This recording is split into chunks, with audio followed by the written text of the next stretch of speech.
제가 매주 월요일마다 그 마인드 영상을 올리고 있는데 오늘도 한번 준비를 해봤습니다. 대부분의 불행은 타인 때문에 생긴다라는 주제를 가지고 한번 이야기를 해보려고 하는데 요즘 쇼펜하우어 책이 되게 인기거든요. 그래서 여러 가지 책들이 많이 나왔더라고. 이 뭐 마흔에 읽는 쇼펜하우어, 제가 이 책을 뭐 최근에 좀 읽었는데 여기서 나왔던 것 중에 조금 마음에 와닿는 게 있어가지고 요 4가지 구절을 가지고 제 나름의 해석을 가지고 이야기해보려고 합니다. 첫 번째 구절은 이거예요. 뭐냐면 자존감을 갖고 살아라라는 얘기를 했나 봐요. 근데 이 부분은 저도 좀 공감을 많이 하거든요. 뭐냐면 비교심을 버려야 된다, 제가 많이 얘기를 했었는데, 이 돈을 모으거나 뭔가 투자를 할 때 비교심이 나를 망치거든요. 그러니까 예를 들어 내가 잘 투자를 했어요. 근데 예를 들어 옆에서 예를 들어 코인을 투자해서 막 3배, 5배, 10배 벌었대. 나도 돈을 벌었는데 저거를 했으면 내가 돈을 더 벌었는데 라는 생각을 하면서 비교심 때문에 막 갑자기 잘 해놓은 거를 막 이렇게 갑자기 팔아버리고 다른 데로 막 옮겨가기도 하고, 반대로 막 저축을 할 때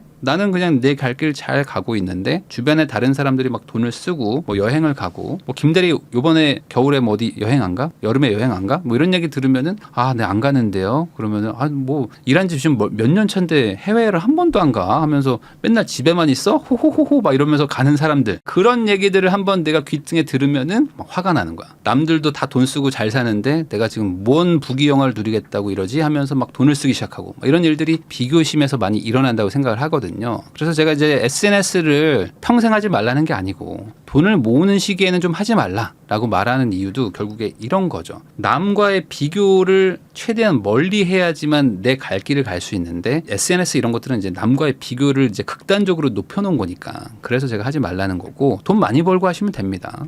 이 책에 이런 얘기 나와요. 인간은 부족한 존재다. 그렇기 때문에 자기도 모르게 타인의 지지와 호의를 원한다는 거죠. 그러니까 내가 남과 비교하는 이 마음이 어찌 보면 당연하다는 거예요. 왜냐면 나는 부족한 존재이기 때문에 타인이 나를 뭔가 지지를 해주고 너 잘하고 있어 라고 하면은 되게 마음이 좋아지는데, 너 왜 그래? 너 왜 그렇게 살아? 너 굳이 뭐 문제 있니? 막 이런 식으로 나를 비난하기 시작하면은 내가 뭔가 잘못하고 있는 건가? 라는 생각을 하게 된다는 거죠. 그러면서 이제 자연스럽게 남들과 비교하는 마음이 생기고 이 비교심이 가고 싶은 길을 막 흔든다는 건데, 이 문구 아까 자존감을 갖고 살아라라는 게 이 자존심을 지키며 살아라라는 게 아니잖아요. 그러다 보니까 이 자존감이라는 게 이 자존심하고 되게 다른 건데, 많은 사람들이 이 자존감을 갖고 사는 게 아니라 이 자존심을 지키고 살려고 하는 게 많다고 저는 생각을 합니다. 이 자존감이라는 거는 스스로 품위를 지키고 자기를 존중하는 마음인데, 자존심은 뭐냐면 남에게 굽히지 않고 자신의 품위를 지키는 마음입니다. 사전적 의미는 비슷비슷해. 그냥 결국에 자기의 품위를 지키는 게 자존감이자 자존심인데, 자존심은 남에게 굽히지 않아야 되는 거죠. 그러니까 남이 나를 뭐라고 하면은 싫어서 뭔가 내가 뭐가 문제인데 나의 품위를 지켜야지라는 게 자존심이라는 거죠. 약간 다르죠. 그래서 이렇게 얘기를 합니다. 자존심은 타인의 평가에 영향을 받게 되는 게 자존심이고요. 자존감은 자기 내면에서 찾는 게 자존감인 거죠. 이게 완전히 다른 거예요. 남이 얘기하는 거, 비교심 막 이런 것들은 자존심의 영역인 거고, 이 쇼펜하우어가 얘기한 자존감을 갖고 살으라는 거는 나의 내면을 이해하고 살으라는 겁니다. 이 자존심을 지키려고 하면은 경쟁적이고 방어적 성향을 갖게 됩니다. 왜냐하면 나는 남한테 굽히면 안 되니까, 난 남한테 지면 안 되니까 나는 경쟁적이 돼. 근데 내가 맨날 보는 게 SNS, 인스타그램이야. 그러면 남들은 맨날 여행 가네. 내 친구 옛날에 중2 때 나랑 같이 놀던 애가 갑자기 결혼 잘해가지고 막 파리에 여행을 갔어. 그래 나도 가야지. 막 이런 거야. 그런 일들이 정말 많아. 아니 내 친구가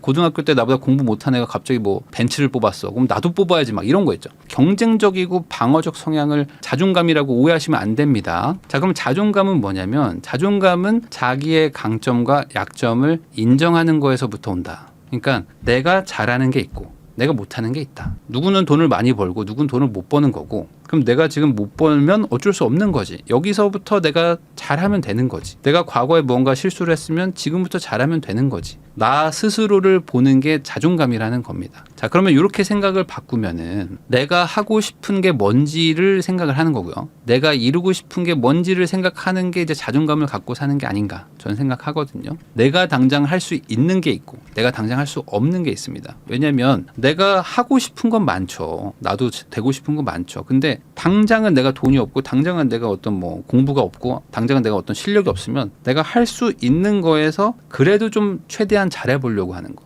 이러면서 차근차근 내 강점이 생기는 거고 단점이 없어지는 거 아니겠습니까? 근데 자존심을 부리기 시작하면은 제가 저런 거니까 나는 왜 못해? 야, 얘는 코인으로 뭐 얘는 뭐 주식으로 몇 배 벌었는데 그럼 나는 왜 못해? 약간 이런 식으로 이게 약간 다른 거예요. 자존감과 자존심은 완전히 다른 거다. 자, 그래서 저도 그런 경험이 있었거든요. 제가 이제 20대, 뭐 30대 초반 그때 결혼할 때까지 90%를 저축했습니다. 그리고 신혼 때도 뭐 거의 막 8, 90% 저축했었거든요. 힘들었죠. 당연히 힘들죠. 근데 반대로 힘들지 않기도 했어요. 그러니까 이게 역설적인 얘기인 건데 제가 20대 때고 그리고 저도 대기업을 다녔기 때문에 주변에 소비하는 사람들이 얼마나 많았겠습니까? 뭐 삼성 다닌다고 하면서 월급도 그래도 많이 주는데 당연히 뭐 차도 뽑고 뭐 옷도 사고 뭐 여행도 가고 뭐 그런 사람들 많았죠.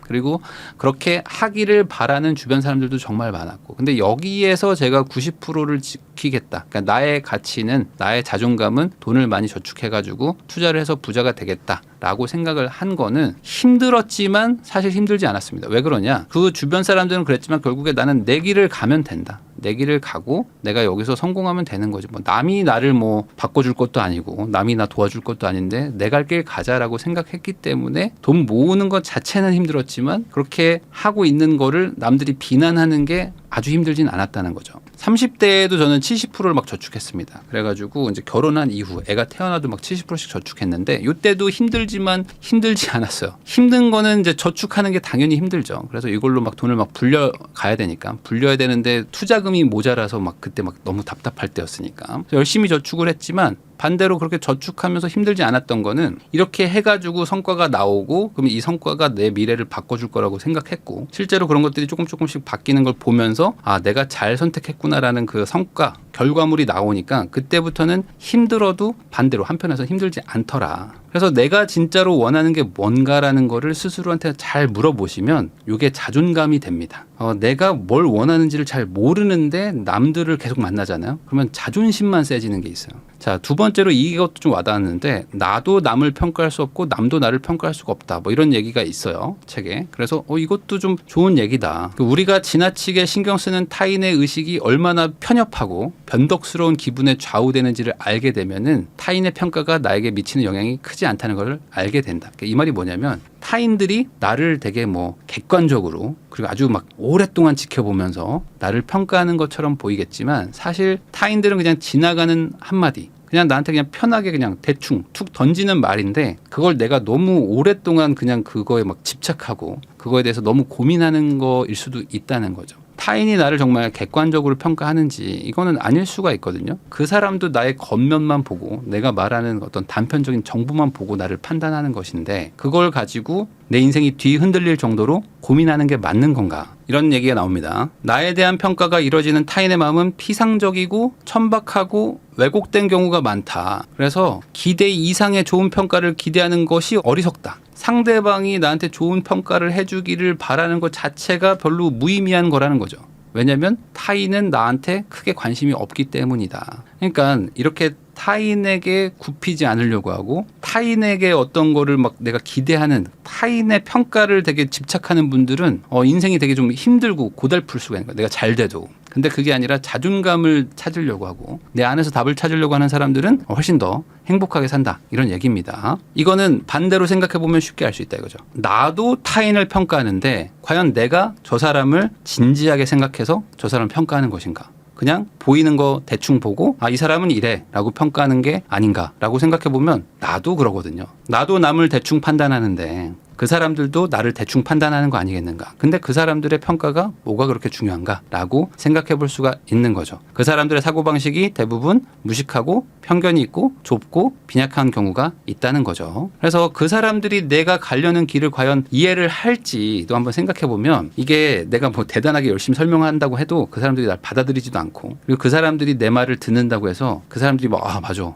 네 말이 맞다. 내가 오늘부터 바뀔게. 이러지도 않는다는 겁니다. 한마디로 상대가 날 이해 못한다는 거죠. 이런 짤방이 있습니다. 뭐냐면 영원한 행복을 얻으려면 어떻게 해야 됩니까? 라고 누가 질문을 했을 때 어떤 현자가 이런 얘기를 한 거죠. 바보들하고 다투지 않아야 된다. 근데 이 사람이 바로 반박을 하죠. 아니요. 저는 그렇게 생각하지 않습니다. 그랬더니 바로 얘기합니다. 네, 당신의 말이 옳습니다. 그러니까 바보와 다투지 않으려고 한다는 거를 스스로 지금 지킨 거죠. 바보와 다투지 않아야 된다고 했는데 전 그렇게 생각하지 않는데요. 당신 말이 맞네요 하고 인정하면 그만이라는 거죠. 상대를 바꿀 수 없다면 무시하는 수밖에 없다. 이게 어찌 보면 인생을 사는데 되게 중요한 요소가 아닐까. 안 되는 거를 억지로 바꾸려고 하는 거예요. 막 제가요 왜 저축을 하냐면요, 제가 왜 이렇게 사냐면요, 이래 저러 해서 이래요. 막 이러면은 상대가 감명받았습니다 하는 일은 거의 일어나지 않고요. 대부분은 네, 뭐 알겠습니다. 뭐 열심히 하세요 하면서 이상한 사람이네 한다는 거죠. 그러니까 사람을 바꾸려고 하지 말고 나를 이해해주는 사람을 찾는 게 훨씬 빠르다. 이런 말도 있습니다. 호감 가는 사람이 되기를 포기하라. 뭐 이거는 뭐 다양하게 해석을 할 수 있을 것 같은데, 뭐 늘 평가는 이루어지고 그것에 따라서 승진과 출세와 명예가 결정되는 게 인간사인데, 타인의 거울에 비친 모습대로 살지 말고 자기의 기준에 맞춰서 당당하게 살아라. 뭐 이런 내용입니다. 그래서 저는 그냥 이렇게 해석을 했어요. 어떻게 생각을 했냐면, 남을 위해서 나를 연기하는 삶을 사는 분들이 있습니다. 뭐냐면, 뭐 예를 들어 부모님이 원해가지고 이 학과랑 이 학교를 왔는데 저는 너무 싫어요. 뭐 이런 분들도 많고, 부모님이나 뭐 남편이나 아내가 저를 이렇게 했으면 좋겠다고 해서 그런 기대감 때문에 이렇게 하고는 있지만 저는 뭐 너무 사는 게 힘들어요. 이런 말을 하는 분들도 있거든요. 그러니까 진정한 행복을 찾는 유일한 길은 내가 뭘 원하는지를 알고 그거대로 살으라는 겁니다. 그러니까 남들이 바라는 거를 자기가 원하는 걸로 착각하고 사는 분들도 꽤 많아요. 제가 우리 카페에서, 부인난 카페에서 라이프 체인지라는 수업을 이제 막 오픈을 했거든요. 그래서 요거 수업을 진행을 해봤는데, 여기에 이제 교육을 받으면 한 4주 수업을 하는데, 요때 요렇게 얘기하시는 분들도 좀 있습니다. 뭐냐면, 나는 엄청 큰 부자가 되려고 했는데, 그게 나의 목표인 줄 알았는데, 수업을 듣고 뭔가 고민을 많이 하다 보니까 저는 생각보다 큰 부자를 원하는 것 같지는 않다. 그러니까 이 말이 뭐냐면, 나에 대해서 스스로 질문을 하고 많이 고민을 안 해본 거죠. 진짜 고민을 해보면 해볼수록 내가 과연 진짜 뭐 100억 부자, 1000억 부자가 되는 게 맞나? 이런 생각을 하게 된다는 거야. 남들이 원하는 멋진 삶이라는 어떤 정형화된 틀에 나를 막 억지로 끼워 넣고 있는 사람들도 있는 거죠. 근데 잘 고민해보면 굳이 내가 그렇게까지 부자가 될 필요는 없을 것 같은데, 나는 되게 소박한데, 저는 뭐 차 욕심도 없고요, 저는 집 욕심도 없고요, 저는 그냥 가족들하고 행복하게 살면 좋은데요 정도인데 100억 부자 될게요, 이런 분들도 있거든요. 그거는 사실 안 맞는 거잖아요. 그래서 꼭 부자가 되겠습니다 하는 분들이 정말 많은데, 우리 채널은 그렇게 많을 수밖에 없죠. 근데 제가 거꾸로 그럼 왜 그래야 됩니까? 라고 반문을 해보면은, 네? 제가 왜 부자가 돼야 되죠? 라고 하면서 그 이유를 못 말하는 사람들도 있다. 그래서 이렇게 생각해 보시면 좋을 것 같아요. 이 큰 부자가 되겠다. 뭐 저는 부자가 되겠습니다. 사업을 하겠습니다. 뭐 저는 뭐 어디 뭐 강남에 살겠습니다. 뭐 저는 뭐 한강이 보이는 집에서 살겠습니다. 뭐 저는 차를 뭐 엄청 좋은 걸 탈 거예요. 뭐 말하는 게 과연 이 타인의 평가를 신경 쓰는 자존심 때문인 건지, 아니면 내가 내 스스로 그걸 정말 간절히 원하는 나의 내면에 물어본 그 대답인 건지, 자존감인 건지 한번 생각을 해볼 필요는 좀 있을 것 같아요. 네 번째 구절은 요겁니다. 내가 깨달은 것만큼이 나의 세계다. 투자에서도 많이 좀 얘기하는 것들이기도 한데, 세상에는 해보지 않으면은 알 수 없는 것들이 좀 있는 것 같아요. 해본 다음에는 이게 이런 거구나, 뭐 이게 성공이든 실패든 해보면 이런 거구나 아는 게 있는데, 해보기 전에 바깥에서는 잘 알 수 없는 것들이 좀 있습니다. 그래서 뭐 이런 얘기야. 세상은 바라보는 관점에 따라서 달라 보이는데, 이 각자 세계는 그의 세계관에 의해서 좌우되기 때문에 생각의 차이에 따라서 세상이 달라 보인다. 관점이 뭐 풍부하면은 세계는 재밌거나 의미심장한 것이 된다. 그러니까 똑같은 것도 어떻게 바라보느냐에 따라서 다르다는 건데, 제가 뭐 맨날 말하는 얘기가 있어요. 생각이 행동을 바꾸고 행동이 인생을 바꾼다라는 얘기를 제가 맨날 하는데, 이 생각이라는 것 자체가 결국에 이 나의 어떤 행동이나 인생을 바꾼다. 저는 이런 것들을 좀 많이 경험을 했거든요. 저축하겠다고 말을 많이 하시고 마음을 먹는 분들 많아요. 그리고 이제 연초다 보니까 올해부터 저축합니다, 오늘부터 뭐 바뀝니다, 이렇게 말하는데, 사실 못하는 사람들이 대부분이고, 한 일주일 지나면은 포기하는 경우도 많습니다. 왜 그러냐면, 이게 내가 직접 안 해봐서 그런 것도 많거든요. 해보면은 이게 좋다는 거를 나중에 알게 되는데, 하기 전에 알 방법이 별로 없어. 그래서 이 1억을 모아서 뭐 하냐, 뭐 이런 얘기 하시는 분들도 많고요. 근데 이런 분들이 뭐 실제 모아본 분들도 있겠지만, 모아본 적이 없는 사람들이 이런 얘기 하는 경우가 더 많거든요. 그러니까 1억을 한번 모아보세요. 그러면 진짜 뭔가 달라집니다. 그러면은 1억 있나 5천 있나 뭐가 달라, 이렇게 말하는 분들도 있단 말이죠. 근데 그 1억을 모으기까지의 그 고생과 그 1억을 모으는 동안에 내가 어떤 깨닫는 거, 그리고 1억을 모으는 동안 뭐 많은 연습들을 뭐 했을 거 아닙니까? 그런 경험 같은 것들이 쌓이면서 내가 달라지는 건데, 그리고 이제 든든한 것도 있고, 내가 1억이나 있구나, 한 연봉의 한 두세 배를 내가 모아놨네, 뭔가 그 뿌듯함 같은 것들도 있는데, 이게 안 해보면 좀 모르는 게 있어요. 그래가지고 진짜 뭔가를 하려고 하는 분들은 깨작깨작 하는 거 말고 완전히 바뀌면 만나는 사람이 달라져요. 그러니까 이걸 거꾸로 역설적으로 얘기하면은 내가 앞으로 올해는 달라져야지. 뭐 6개월 전부터 달라지기로 마음 먹었어. 근데 내가 만나는 사람들이 똑같아. 여전히 내가 맨날 만나던 친구 만나고 내가 여전히 맨날 만나던 어떤 뭐 사람 만나고 이러고 있는 거야. 맨날 회사 사람들 만나고 있고 이러고 있으면 내가 변화한 게 아닌 거야. 변화하려고 마음만 먹었던 거지. 이게 주변 사람들을 바꾸라 이런 얘기가 아니고 내가 바뀌면 주변 사람들도 바뀌게 됩니다. 그러니까 주변 사람들이 안 바뀌면 내가 다른 사람들을 찾으러 가죠. 제가 한 40년 조금 더 살아보니까 뭐 아직 젊다면 젊은 건데 이 정말 생각한 대로 산다는 거를 많이 느끼게 됩니다. 이 뭔가 바뀌고 있는 사람들과 그다음에 좀 안 바뀌고 있는 사람들이 좀 많이 갈라지는데 이게 보면 이 생각 때문인 것 같더라고요. 이 매사를 좀 약간 긍정적으로 생각하는 사람들이 있고 뭔가 좀 매사에 좀 부정적인 사람들이 있는데 젊을 땐 잘 차이가 안 날 수 있는데 이게 어느 순간 쫙 갈라집니다. 긍정적으로 생각하는 사람하고 부정적으로 생각하는 사람들이 많이 갈라지고요. 그다음에 뭐 항상 좀 이렇게 웃는 사람들이 있고 항상 막 짜증내는 사람들이 있거든요. 나이를 한 살 한 살 먹어갈수록 막 이게 달라져. 분명히 뭔가 비슷한 능력자였는데 길이 좀 달라지는 게 좀 느껴집니다. 그다음에 막 스스로 막 변화하려고 하는 사람들이 있어요. 그런 이런 사람들은 막 뭘 해. 집에서도 뭘 하고 뭔가 막 다른 걸 막 하려고 하고 막 뭔가 그 긍정적이면서 무언가를 하려고 하는데 반대로 내가 뭐 특별히 뭘 하지는 않는데 남을 뭐 어떻게든 좀 끌어내리려고 한다거나 주변에서 뭘 하려고 그러면 야 너 그거 하지 마. 해서 뭐 하냐? 야, 너 그런 거 해봐야 뭐 의미 없어. 라고 하면서 막 어떻게든 막 이렇게 잡는 사람들이 있어요. 이런 것들도 보면 시간이 지나면서 많이 달라지더라. 제가 부동산 투자를 한 지가 이제 15년 차가 됐는데 15년 전에 이제 주택을 하나를 좀 산 거예요. 그걸 산 거에서 얻었던 경험이 이제 성공을 해가지고 와, 이렇게 하면 뭔가 달라지겠구나라고 생각했던 정말 그 공인인증서 비밀번호도 잘 못 누르던 사회 초년생이었던 제가 여기까지 오게 된 것도 어찌 보면은 이렇게 뭔가를 해보려고 해서 뭐 중간에 뭐 어려움도 있었지만 결국에 이렇게 우당탕탕 하면서 여기까지 온 게 쌓여가지고 이렇게 된 게 아닌가라는 생각을 좀 합니다. 이 쇼펜하우어가 이런 얘기를 합니다. 자기 자신에게 확신이 생기는 순간 인생이 달라진다라는 얘기를 했는데 저는 이걸 반대로 좀 설명도 하고 싶어요. 그러니까 자기 자신한테 확신이 생기지 않으면 인생이 안 달라지는 게 아닌가. 아까 말한 자존감부터 쭉 제가 이어서 얘기를 하는 건데 결국에 내가 어떤 사람인지에 대한 확신을 가져야 되고요. 그러면 내가 가야 될 길이 보이는 거고 그때 남과 비교하지 않으면서 내가 갈 길만 쭉 가는 거죠. 그러면서 내가 이제 성공의 경험도 생기고 내가 어떤 긍정적으로 살면서 계속 노력하려고 바뀌려고 하다 보면은 그때부터 천천히 인생이 바뀌면서 한 10년, 20년 지나가지고 뒤돌아봤을 때 내가 인생이 많이 바뀌었다라고 느껴지는 게 아닌가.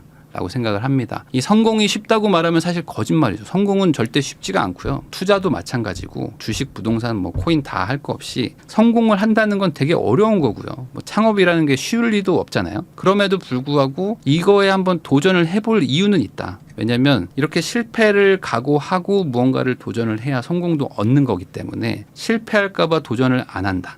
아니면 어차피 뭐 안 될 거니까 나는 그냥 가만히 있겠다. 야 어차피 그거 해봐야 뭐 의미가 있냐. 그냥 이대로 살아도 충분해. 라고 생각하는 게 이게 과연 정답인가라는 건 한번 생각을 해봐야 돼요. 물론 뭐 그렇게 사는 것도 나쁘진 않은데 뭔가 내가 좀 인생을 좀 바꿔보려고 하는 사람들 이런 분들은 좀 힘들더라도 막 주변에서 나를 막 비난도 하고 야 너 그렇게 살지 마. 야 원래대로 돌아와. 다시 막 나를 잡아 끌더라도 한번 해볼만 은 하지 않나라는 생각을 한번 해봅니다. 이 쇼펜하우어가 얘기했던 걸 가지고 제 나름대로 한번 해석을 좀 덧붙여가지고 이야기 만들어봤습니다. 월요일마다 투자에 도움되는 마인드 이야기를 하고 있는데요. 요즘에 이제 졸업 시즌입니다. 그래가지고 이 졸업 시즌 하면은 어떤 게 떠오르세요? 뭐 학사모도 떠오르고 뭐 꽃다발 같은 것도 떠오르겠지만 이 축사를 하는 거 있죠. 그러니까 졸업식 가서 연설하고 축사한 것들, 특히 이제 각계 뭐 유명인이나 뭐 경제인들이 어떤 그 통찰력 있는 축사를 한 것들이 이제 화제가 되기도 하는데 많은 분들이 가장 좀 축사로 익숙한 것이 지금은 고인이 된 스티브 잡스가 얘기한 걸 겁니다. 이게 스테이 헝그리 스테이 풀리시 해가지고 굳이 한글로 해석을 하면은 현실에 안주하지 말고 우직하게 갈 길을 가라 약간 이런 뜻이잖아요. 그래서 이 말을 뭐 좋아하시는 분들도 많은데 오늘은 이렇게 좀 졸업 축사를 가지고 여러분들한테 한번 이야기를 한번 해보려고 합니다. 이 스티브 잡스가 입양아 출신이에요. 입양아 출신에다가 뭐 대학교도 좋은 대학교 가긴 했지만 바로 중퇴를 하고 또 애플을 차려서 엄청 그 젊은 나이에 20대에 뭐 큰 부자가 됐다가 또 회사에서 쫓겨나기도 하고 픽사를 차려가지고 다시 뭐 복귀를 하기도 하고 그다음에 이제 세계 1위 기업을 만들기까지 뭐 다양한 다사다난한 그런 인생을 살았는데 요 스테이 헝그리 스테이 풀리시가 이 스티브 잡스가 직접 한 얘기가 아니고 지구백과라는 그런 잡지의 그 페간호의 가장 마지막 장에 있었던 뭐 문구라고 합니다. 근데 요게 뭐 그 히피 그런 문화의 그런 잡지라고 하더라고요. 근데 저 스티브 잡스가 뭐 그런 쪽을 뭐 좋아하니까 요 문구를 뭐 좌우명처럼 이렇게 생각을 했었나 봐요. 그래서 이거를 그때 언급을 했었다고 하는데 이렇게 뭔가 그 축사라는 거를 보다 보면은 좀 생각보다 좀 깨달음 같은 거를 얻기도 하는 것 같아요. 이 애틀랜타 모어하우스 대학 졸업식에서 학생들 학자금 대출을 다 갚아주겠다 했던 뭐 그런 사모펀드 CEO가 있습니다. 이 로버트 스미스라는 분인데 이 분이 학자금 대출을 다 갚아주겠다고 한 게 이슈가 돼서 그렇지 사실 요 연설에서도 좋은 얘기들이 있거든요. 이런 말을 한 게 있어요. 뭐냐, 그 무엇도 일하는 것을 대체할 수 없다. 이 얘기가 뭐냐면 중간에 이제 연설에서 이제 설명이 나오지만 다들 자기한테 창업을 하고 싶고 빨리 부자가 되고 싶다고 얘기를 한다고 합니다. 그러면 이제 이분도 이제 사모펀드 뭐 세계에서 뭐 소프트웨어 쪽 투자로는 뭐 손꼽히는 그런 사모펀드라고 하니까 큰 부자겠죠. 근데 자기한테 그런 얘기를 하는 걸 보면 왜 그러냐고 물어보는데 다들 빨리 부자가 되려고 한다. 빨리 앱 만들고 빨리 사이트 만들어가지고 수십억 수백억 부자가 되고 싶다. 뭐 상장시켜가지고 그렇게 하고 싶다. 이런 얘기를 한다는 거예요. 소프트웨어 쪽 사모펀드니까. 그런데 자기가 봤을 때 그게 맞는 건가라는 의문이 든다. 왜 그러냐? 빨리 부자가 되려고 하는 사람들 입장에서는 이 과정의 노력을 간과하더라. 그러니까 부자가 되는 결과만 보지 이 과정에서의 어떤 고생하는 것들이 많다는 거죠. 그래서 자기가 봤을 때 성공한 사람들 대부분은 이 일이라는 걸 많이 했는데 일이라는 게 뭐냐? 결국에 뭐 해석을 한다면은 이제 많은 노력도 하고 많은 고생도 하고 많은 고통도 있으면서 결국에 날로 먹은 게 아니라 열심히 해가지고 정말 그 치열하게 해가지고 성공을 하더라라는 거를 자기가 이제 일을 뗄래야 뗄 수 없는 거다라고 이제 설명을 한 것 같아요. 근데 저도 이런 경험을 했거든요. 저도 이제 7년 정도 회사를 다니면서 거의 야근을 했습니다. 거의 야근을 하고 건설회사니까 당연히 6시 반에 출근해가지고 10시에 퇴근을 하는 삶을 거의 매년 살았었는데 야근도 많이 하고 뭐 주말에도 일도 많이 하고 명절 빼고는 사실 뭐 연휴를 그게 쉰 적이 별로 없는 그런 삶을 한 7년 정도 사니까 사실 되게 피폐해지고 뭐 요즘에는 이제 많이 대기업에서 문화도 좋아졌다고 하지만 제가 다녔을 때만 해도 건설회사도 그렇고 다른 대기업들도 되게 일을 많이 하는 분위기였단 말이죠. 근데 이런 것들을 해보면서 저도 느끼는 게 이게 빨리 부자가 된다는 게 생각보다 쉽지는 않다. 거기다가 저도 이제 회사를 그만둘 준비를 하라 이런 영상도 제가 예전부터 찍었었는데 이 회사를 그만두고 싶다는 분들도 많을 겁니다. 왜냐하면 저희 채널은 직장인 분들도 많이 보니까. 근데 이 회사를 그만두고 싶다면 역설적으로 회사를 또 오래 다닐 수밖에 없어요. 이게 무슨 소리냐? 회사라는 걸 통해서 소득이 생기면 그 소득을 기반으로 뭐 사업을 하든 부업을 하든 투자를 하든 하는 것인데 이 소득이라는 것이 어쨌든 뭐 엄청나게 급등하는 게 아니잖아요. 그러다 보면은 또 몇 년 정도 투자를 해가지고 회사를 다니면서 악착같이 또 모아가지고 자금을 또 모으는 시간이 필요합니다. 그래서 이 회사를 그만둘 정도로 무언가를 준비한다는 게 뭐 1, 2년 만에 되는 게 아니고 꽤 오래 걸리기도 한다. 그래서 뭐 저는 7년 정도 걸리기도 했지만 뭐 운이 조금 좋아서 빨랐던 거지 뭐 10년, 15년, 20년 정도 준비해가지고 겨우겨우 어떤 준비를 마치는 경우들도 훨씬 많아요. 그러니까 생각보다 회사를 그만두기 위해서 준비한다는 그 시간 자체도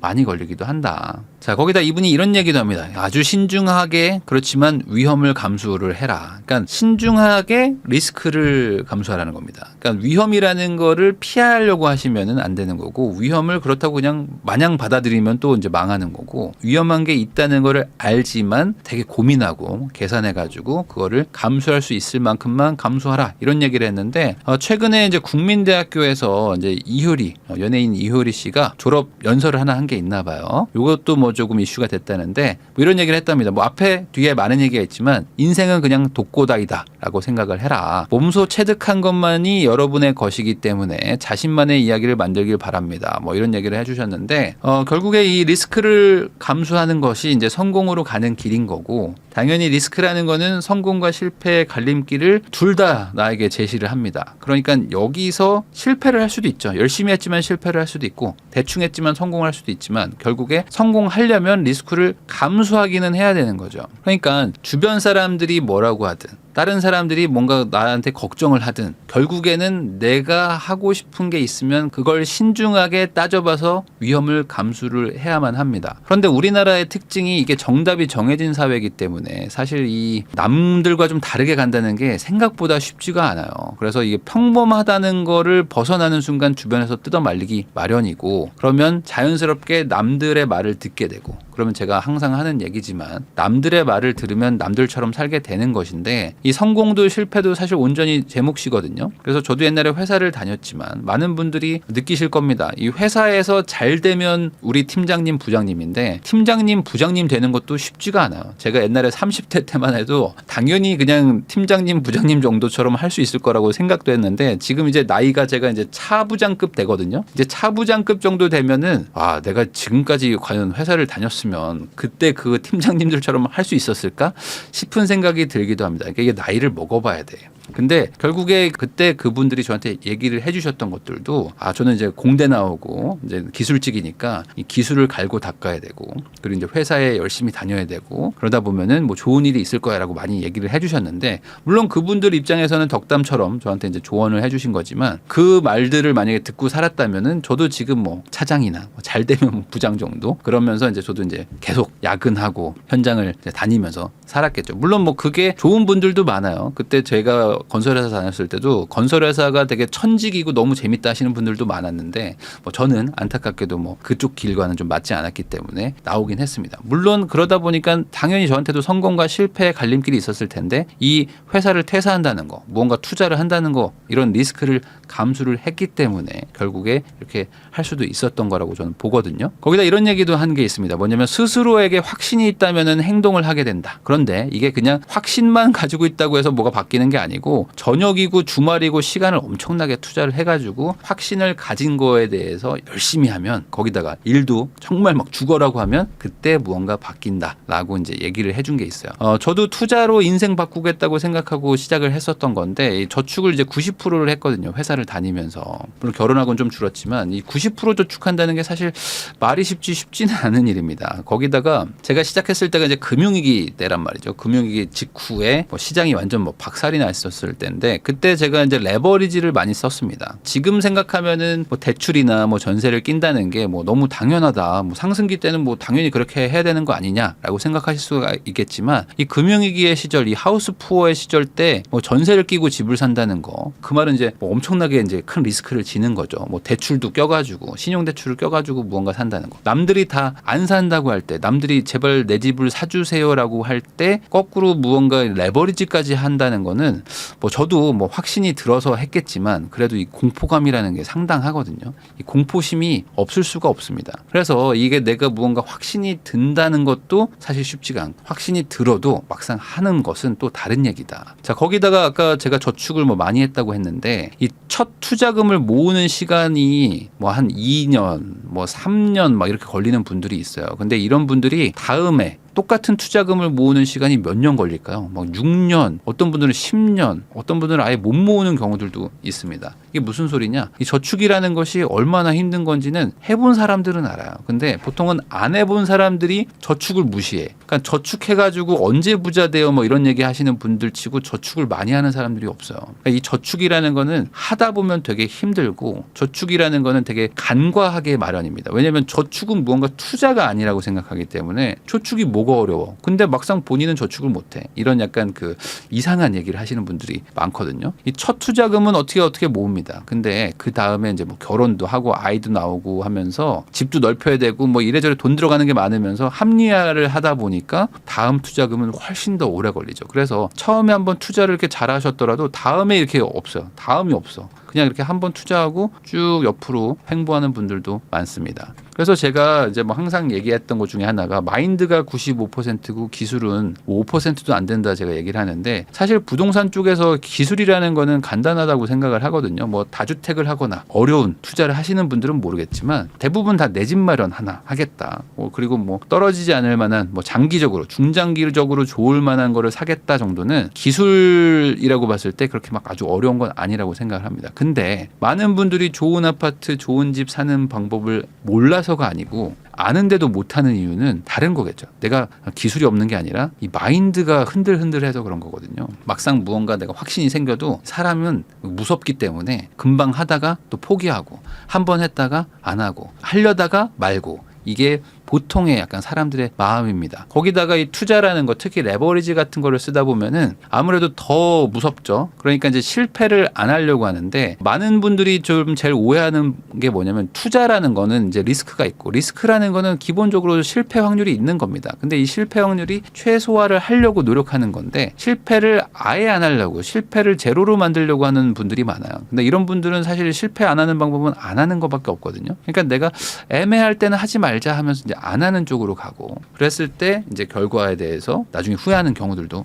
많은 거죠. 그래서 보통 지나고 나서 그때 할 걸 뭐 예를 들어 최근에 지금 비트코인이 또 막 8천만 원 가까이 가고 이제 조금 있으면 또 막 1억 뚫는다 막 이런 얘기를 할 때 이게 1년 전에 2,500이었어. 와, 그때 살 걸 뭐 이런 얘기 하는 분들이 있단 말이죠. 그러니까 결국에 어떤 거든지 간에 다 위기와 리스크가 있는데 그거를 제로로 만들려고 하다 보니까 안 하는 쪽을 선택하는 게 훨씬 많고 또 반대로 한번 투자를 했다가 실패를 하면은 절대 하면 안 되겠다 이런 생각을 하는 경우들도 있습니다. 이 해리포터를 쓴 J.K. 롤링이라는 그 작가가 있죠. 이 작가가 하버드에서 이런 연설을 했습니다. 이 실패를 겪어야만 비로소 알 수 있는 많은 것들이 있고 나는 그런 것들을 배웠다. 이분이 이제 작가로 성공하기 전에 이제 상당히 좀 고생스러운 삶을 살았어요. 아시는 분들은 아시겠지만 그래서 정말 뭐 돈도 없었고 결혼 생활도 막 실패하고 그러면서 어찌 보면은 본인이 생각할 때 약간 바닥까지 갔었는데 그때에서 겪었던 것들이 자기가 성공하는 데 많이 밑바탕이 됐다. 그러니까 결국에 이게 남한테 듣는다고 해서 알 수 있는 게 아니라 무언가를 했을 때 성공하면서 배우는 것도 있고 반대로 실패하면서 배우는 것도 있거든요. 근데 이 실패라는 게 절대 그냥 날리는 것은 아니다. 여기서 내가 또 잘 정리를 하고 깨닫는 게 있으면 이 안에서 다음번 성공을 또 찾기도 합니다. 그래서 이 실패 확률을 줄이고 성공 확률을 높이려고 하는 것이지 실패 확률을 제로로 만들고 성공 확률을 100%로 만드는 방법은 사실 없다. 그래서 이 관심을 가지고 공부하고 노력하는 것밖에 없지 않을까. 그리고 공부하고 노력한다고 성공 확률이 100%가 되는 건 아니죠. 그렇지만 55%, 60%, 70%라도 만들어 놓는 게 내 인생을 바꾸는데 조금이라도 도움이 된다고 저는 생각을 합니다. 그래서 다시 한번 스티브 잡스의 연설로 돌아가면은 Stay hungry, stay foolish라고 했는데 갈 길을 정했다면은 포기하지 않고 계속 갈망을 하라는 거잖아요. 이 스티브 잡스도 실패 많이 했거든요. 그렇지만 결국에는 다시 자기 회사로 돌아오고 그리고 결국에 그 회사에서 인정받고 세계 최고의 CEO 소리를 들으면서 말 그대로 이제 시총 1위의 기업을 만들었는데 그것처럼 결국에 이런 대단한 사람들도 다들 실패와 성공을 겪으면서 결국에는 우상향하는 삶을 살았던 거는 내가 갈 길을 정했고 그 안에서 실패와 위기가 있었지만 포기하지 않고 지속적으로 만족하지 않고 계속 더 나아갔기 때문이지 않을까라고 생각을 해봅니다. 대다수의 사람들은 사실 이 인생이라는 게 되게 복잡스럽고 할 일도 많고 당장 또 닥친 것들도 많기 때문에 흘러가는 대로 살게 되거든요. 그래서 이게 인생의 물줄기라는 걸 바꾸는 거는 원래 어렵습니다. 저는 그렇게 생각해요. 그래서 원래 어려운 거를 억지로 바꾸려는 거잖아요. 물이 위에서 아래로 흐르는데 이걸 거꾸로 역류시키려고 하니까 이게 얼마나 힘들겠습니까? 그래서 하다 보면 포기하는 게 어찌 보면 대다수의 삶인데 이 포기를 안 하고 굳이 연어처럼 거꾸로 올라가려고 하는 사람들이 아마 이 영상도 많이 보실 거고 저희 채널을 좋아하지 않을까 생각을 하거든요. 그래서 뭐 저도 이렇게 억지로 이게 흘러내리는 폭포를 거슬러 올라가려고 노력했던 사람으로서 당연히 힘들지만 이 힘든 걸 한번 극복하고 계속 가면 또 다음 단계가 있다는 걸 얘기를 하고 싶었습니다. 그래서 이게 뭐 투자도 그렇고 사업도 그렇고 부업도 그렇고 아니면 아주 쉽게 저축이나 아니면 지금 뭐 수능 공부를 하고 있는 분들도 많을 텐데 분명히 살면서 힘들고 지칠 때가 있을 거 아니겠습니까? 그러면 자연스럽게 어떤 확신이 무너지고 내 자신에 대한 믿음도 떨어질 거예요. 요럴 때 제가 봤을 때 아까 말한 성공한 사람들의 말을 다시 한번 좀 곱씹어 보면은 조금이라도 힘이 나지 않을까 그런 생각으로 한번 영상 만들어 봤습니다. 다들 포기하지 않고 열심히 하다 보면은 이 경험을 가지고 다음번에 더 큰 성공을 얻을 수 있을 겁니다. 같은 학교를 졸업해도 10년 뒤 인생이 달라지는 이유에 대해서 한번 설명을 해보려고 하는데요. 사람이 사실 같이 시작하는 게 많습니다. 뭐냐면 나도 가진 거 없고 이 친구도 가진 거 없이 뭔가 같이 학교를 들어간다거나 아니면 같은 직장에 들어가가지고 사실상 똑같은 스타트선에 섰는데 한 10년 정도 지나면 인생이 막 달라져 있죠. 도대체 그게 왜 그럴까라는 거를 한번 얘기를 하려고 합니다. 많은 분들이 이제 부자 되고 싶다는 얘기를 많이 하거든요. 부자 되고 싶다. 나는 부자 될 거다. 이런 얘기들을 많이 하시고 뭐 저희 채널도 그런 얘기를 많이 하기 때문에 당연히 뭐 그런 분들이 댓글도 많이 다시는데 요즘에는 이제 100억 정도가 부자라고 생각하시는 분들이 많아요. 그러다 보니까 얼마 벌고 싶냐? 그럼 한 100억 정도는 벌고 싶다. 이런 얘기들을 하십니다. 그런데 이게 사실 100억이라는 게 정말 큰 돈이고 10억도 큰 돈이거든요. 1억을 100번을 모아야지 100억인데 1억 모으려면 몇 년 걸려요? 라고 생각해 보면은 내 지금 저축률로는 한 7, 8년 걸립니다. 뭐 이런 분들도 많단 말이죠. 그럼 한 700년, 800년 걸리는 일을 지금 내가 생각을 하는 거란 말이죠. 그래서 내가 지금 가지고 있는 어떤 여건이나 상황을 가지고 계산을 해보잖아요. 계산을 해보면은 야 이거 100억은 좀 어렵겠는데 라고 생각하기도 합니다. 이게 약간 초등학생들의 꿈과 비슷해요. 초등학생 되면 뭐 옛날에 뭐 대통령 뭐 아니면 뭐 나사에 들어갈 거예요. 뭐 우주 비행사가 될 거예요. 뭐 이러잖아요. 그러다가 이제 차근차근 내려가죠. 그래서 중학생만 돼도 아직 꿈이 많아. 근데 고등학생 정도 되면은 제가 대학은 갈 수 있을까요? 막 이런 생각들로 많이 내려갑니다. 보통 중학교 1, 2학년 되면 당연히 서울대 갈 줄 알거든요. 근데 아니다. 고등학교만 돼도 잠깐 쉽지 않은데 스카이 정도는 갈 수 있을까? 그러다 뭐 고2 되면은 인서울은 할 수 있을까? 고3 되면은 재수나 해야 되겠다. 약간 이렇게 바뀌는 것처럼 비슷한 거죠. 그래가지고 이게 하다 보면은 계획을 세우다 보면은 저는 한 10억 정도만 모아도 좀 괜찮을 것 같다. 이 정도면 만족입니다. 라고 하면서 많이 내려오기도 합니다. 자, 그런데 제가 오늘 얘기하고 싶었던 건 이게 아닙니다. 이게 세상에는 다른 길을 가는 사람들이 있어요. 뭐냐면 한 30대에 막 100억 부자들도 있고요. 뭐 40대가 됐는데 막 1000억 부자들도 있잖아요. 그러면 아니 내가 아무리 계산을 해봐도 답이 안 나오는데 도대체 저 사람들은 어떻게 100억 부자, 막 1000억 부자, 어떤 사람들 막 조 단위 부자가 돼 있단 말이죠. 도대체 그렇게 할 수 있는 방법은 뭐냐는 거죠. 저는 이게 답이라고 생각합니다. 답은 곱하기다. 인생에 곱하기를 만들어 넣으면은 이게 되는데 대부분 이 곱하기를 못하기 때문에 아까 말한 대로 뭐 5억, 뭐 10억이면 충분하죠. 저는 그것도 힘들어요라고 말하는 것이다. 이 곱하기가 답이다. 제가 항상 얘기하는 게 있어요. 뭐냐면 이 투자는 사업을 이길 수가 없다. 그러니까 내가 큰 부자 되고 싶으시면 사업하라고 그러거든요. 사업을 해야 큰 부자 되는 거고 투자는 사업을 못하니까 투자를 하는 건데 큰 부자가 되려면 사업을 하라고 하는 이유가 있습니다. 바로 이겁니다. 이 사업은 곱하기를 쓸 수가 있기 때문이에요. 그것도 훨씬 쉽게 쓸 수가 있습니다. 투자 대비 훨씬 곱하기가 잘 돼요. 곱하기가 도대체 뭔데? 이런 겁니다. 우리는 더하기 빼기의 삶을 살죠. 대부분 뭐 저도 직장 생활을 했지만은 월급을 받습니다. 다음 달 월급을 받죠. 또 월급을 받습니다. 그러니까 한마디로 지금 더하고 있는 거죠. 더하기.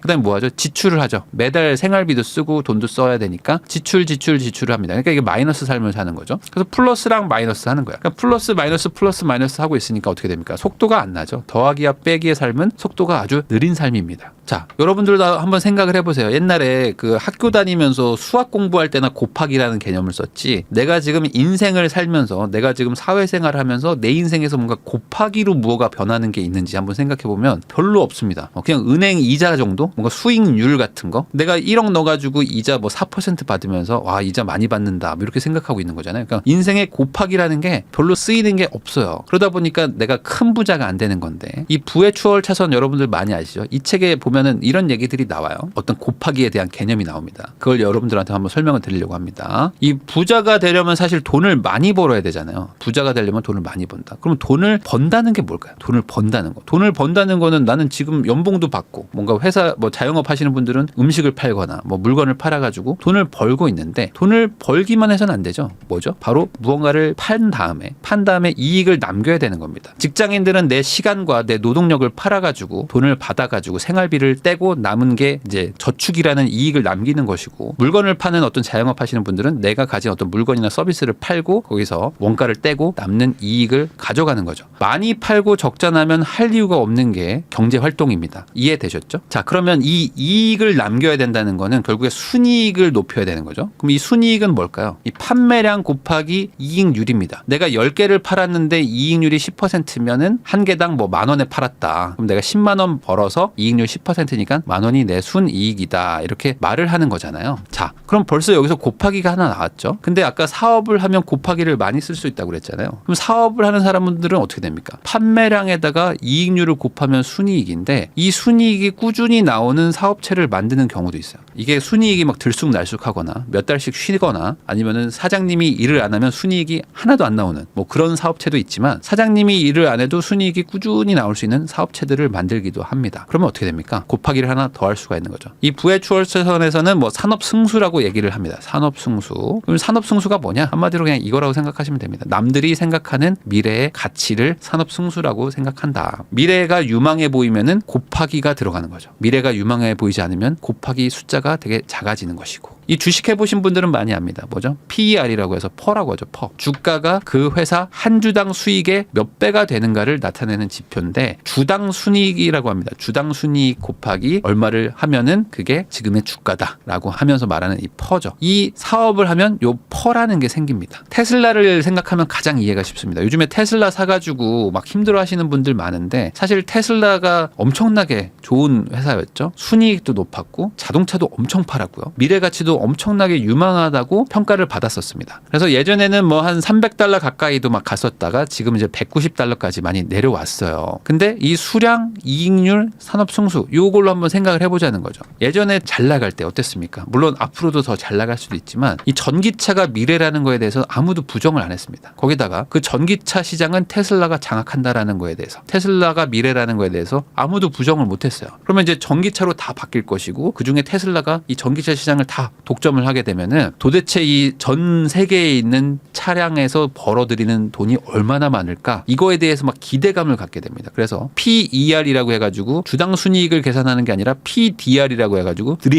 드림이죠.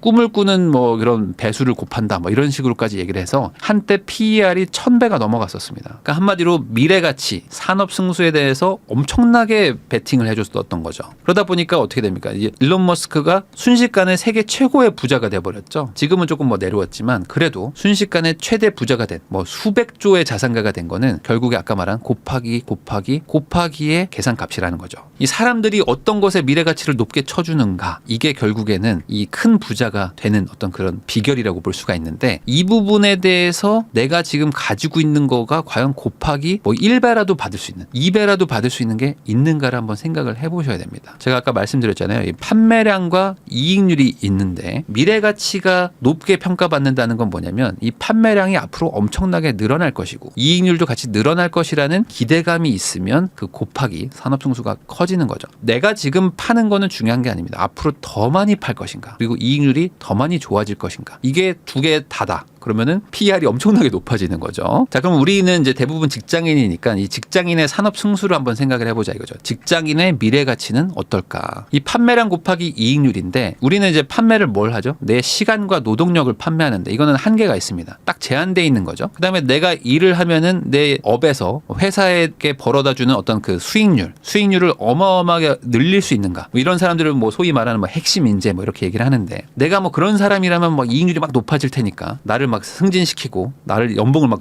높여주겠죠. 내 미래 가치가 좋으니까. 근데 그게 아니라면은 대부분의 사람들은 뭐 회사의 이익률을 막 증대시키는데 크게 영향을 못 주죠. 그러면 판매량도 그냥 평상시를 유지를 하고 이익률도 그냥 똑같다고 하면은 내 미래 가치는 상당히 낮은 수준일 것이다. 대부분 1도 안 쳐줄 겁니다. 이게 무슨 소리냐면은 직장인은 사실 대체 가능한 인력들이 대부분이에요. 그래서 내가 정말 뛰어난 기술을 가지고 있거나 엄청 대단한 인사이트가 있지 않으면은 내 자리를 다른 사람들이 호시탐탐 노리고 금방 대체도 됩니다. 거기다가 내가 일을 쉬는 순간 어떻게 되죠? 이 매출 발생도 안 되죠. 그러다 보니까 이 미래 가치를 많이 쳐줄 수가 없는 거예요. 그 음식점 사장님들이 대부분 이제 프랜차이즈를 하려고 하시거든요. 이게 왜 그런지 여러분들 한번 생각을 해보세요. 음식점 사장님이라는 건 이제 한 개 점포를 가지고 있는 건데 이게 아니다. 난 5개, 10개, 200개를 만들겠다 하는 꿈을 꾸는 이유가 있습니다. 자, 이 판매량이라는 게 한계가 있어요. 이 내가 아무리 이 가게에서 잘하고 열심히 하더라도 테이블 개수가 있고 영업 시간이 있기 때문에 때문에 판매량이라는 거는 이제 딱 그 벽에 딱 막히기 마련입니다. 그러면 아무리 장사를 해도 수익에 한계가 있다는 거죠. 자, 그러면 판매량을 늘리려면 어떻게 되죠? 직원을 뽑아가지고 한다거나 뭐 가게를 막 키웁니다. 그러면 어떻게 됩니까? 판매량은 늘어나긴 하는데 이 수익률, 이익률이 떨어지죠. 왜냐면 가게가 커지니까 회전도 잘 안 되고요. 직원이 많아지니까 인건비도 늘어납니다. 그러면서 뭐 광고도 해야 되고 임대료도 커지죠. 그러니까 전체적으로 이익률이 떨어지는 겁니다. 그러니까 판매량은 늘어나는데 이익률이 내려가니까 또 미래 가치가 높아지지 않는 거예요. 그래서 어떻게 하느냐? 프랜차이즈라는 걸 하는 거죠. 프랜차이즈는 음식 장사를 하는 거에서 플랫폼 기업으로 변환을 하는 거죠. 전환되는 게 프랜차이즈 산업이라고 생각을 하거든요. 그러니까 내가 단순히 점포를 만들어서 많이 팔겠다가 아니라 이 사업을 복제를 시켜가지고 이 사업을 하고 싶은 사람들에게 이 플랫폼을 파는 거죠. 이 플랫폼을 팔면서 중간에 수수료를 마진을 가져가는 사업으로 바꾸는 순간 이제 어떻게 됩니까? 판매량도 많이 늘릴 수가 있고 이익률도 계속 상승을 시킬 수가 있는 것이죠. 자, 그러면 이게 사업을 하라고 했으면 뭐 사업이 쉬우면 할 텐데 사업이 사실 어렵잖아요. 다들 사업하고 싶지만 사업을 못하는 이유는 뭡니까? 어려워서. 왜 그러냐? 이 마이너스도 곱하기가 되기 때문입니다. 이 사업이라는 거는 곱하기를 많이 쓸 수 있다고 했는데 반대로 내가 뭐 하나 마이너스가 나는 순간 마이너스가 곱하기가 된다. 자, 내가 사업을 뭐 하나 했어요. 근데 판매량도 부진해. 뭐가 답이 안 나와. 안 팔려. 그래서 뭐 돈도 잘 못 벌어. 근데 이 판매량이 떨어지면 어떻게 됩니까? 기본적으로 원가가 엄청나게 들어가요.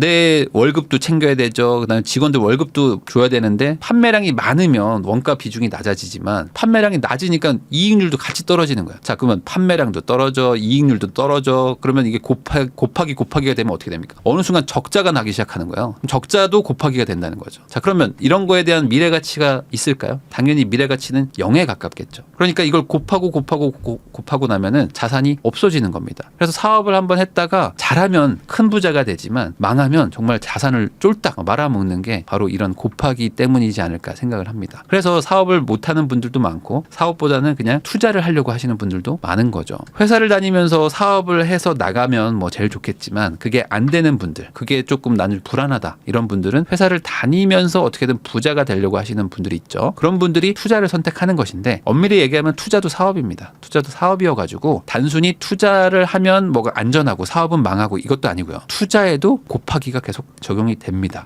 순이익 곱하기 산업 승수가 결국에는 어떤 뭐 부자가 되는 길이라고 했는데 이 미래 가치가 좋아질 무언가를 사 모으는 게 바로 투자잖아요. 그러니까 이 순이익도 앞으로 좋아질 만한 그런 자산, 그다음에 미래 가치도 앞으로 사람들이 좋게 평가할 자산, 이거를 사 모으면 사업보다는 좀 느리지만 투자로도 부자가 되기 시작합니다. 이 주식 투자를 생각하면 제일 쉽습니다. 돈 잘 버는 회사를 사면은 순이익이 높아지는 거니까 이거 사면 되는 거죠. 그다음에 앞으로 더 잘 벌 회사를 사면은 당연히 미래 가치도 점점 사람들이 좋게 평가하니까 내가 산 가격 대비 오른다. 이거는 다들 이해가 쉽잖아요. 자, 그럼 부동산은 어떨까? 부동산의 순이익이라는 거는 뭐냐? 전세죠. 전세가 막 오른다든지. 왜냐면 사람들이 이제 여기 살고 싶어 하는 거니까. 정확하게는 월세가 더 맞을 수도 있습니다. 월세라는 건 순수한 사용비니까 월세도 막 상승하는 거야. 그러면 이 물건은 사람들이 더 많은 돈을 내고도 쓸 만큼 좋은 물건이구나 라는 게 이제 순이익 개념이라면 부동산의 산업 승수는 뭘까? 미래 가치라고 그랬잖아요. 미래 가치는 뭐죠? 이 주변이 개발될 거야. 이제는 사람들이 뭐 한강변을 좋아해. 아니다, 이제는 뭐 공원뷰를 좋아해. 이러면서 인식이 바뀔 거야. 그러니까 예전에 사람들은 몰랐는데 지금 사람들은 이게 더 좋은 거 아니야? 앞으로 테슬라가 미래를 다 장악하는 거 아니야? 뭐 이런 식으로 생각하는 순간 산업 승수가 엄청나게 높아진다는 거죠. 한 30년 전만 하더라도 재건축에 대해서 아무도 관심이 없었습니다. 다들 그냥 뭐 재건축 뭐 이런 게 뭐 있나? 라고 개념도 잘 없었을 때였는데 그러다 보니까 그때는 주공 아파트라든지 뭐 낡은 아파트들이 다 쌌어요. 싸고 다 비슷비슷했었는데 어느 순간 재건축이라는 개념이 사람들한테 생기는 순간 미래 가치에 대해서 다르게 판단을 하면서 재건축 가능한 아파트들이 가격이 폭등하기 시작하고 재건축이 안 될 것 같은 아파트들은 가격이 올라가지 않는 그런 인식의 변화, 이 산업 승수가 달라지는 것들을 여러분들도 경험을 했었습니다. 한마디로 이 부동산의 순이익과 산업 승수가 되게 중요하다는 거죠. 그럼에도 불구하고 당연히 사업보다는 좀 느릴 수밖에 없습니다. 부동산으로 부자가 되려면 그래서 어떻게 되느냐? 레버리지를 엄청 써야 되는 거야. 왜냐면 이게 느리니까. 워낙에 느린 산업군이고 미래 가치가 그렇게 쉽게 바뀌지도 않고 월세가 막 급등하지도 않다 보니까 레버리지를 많이 써가지고 투자를 하고 수익률을 끌어올리는 전략들을 쓰는데 이것도 사업이다 보니까 이 마이너스도 곱하기가 되는 게 문제인 거죠. 그러니까 레버리지를 내가 너무 많이 쓰면은 또 마이너스가 막 곱해지는 것이고 레버리지를 너무 안 쓰면 또 너무 느린 거. 이러다 보니까 이걸 어떻게 내가 적절하게 해야 되는가. 결국에 투자나 사업이나 내가 잘해야 되는 것이고 내가 못하면은 또 큰 손해를 볼 수도 있는 겁니다. 그래서 대부분의 부동산으로 성공한 사람들은 레버리지를 되게 높게 썼고요. 거기서 이제 좋은 결과를 얻었기 때문에 부동산 것만으로도 부자가 된 겁니다. 그렇지만 사실 말이 쉽지 이게 쉬운 건 아니에요.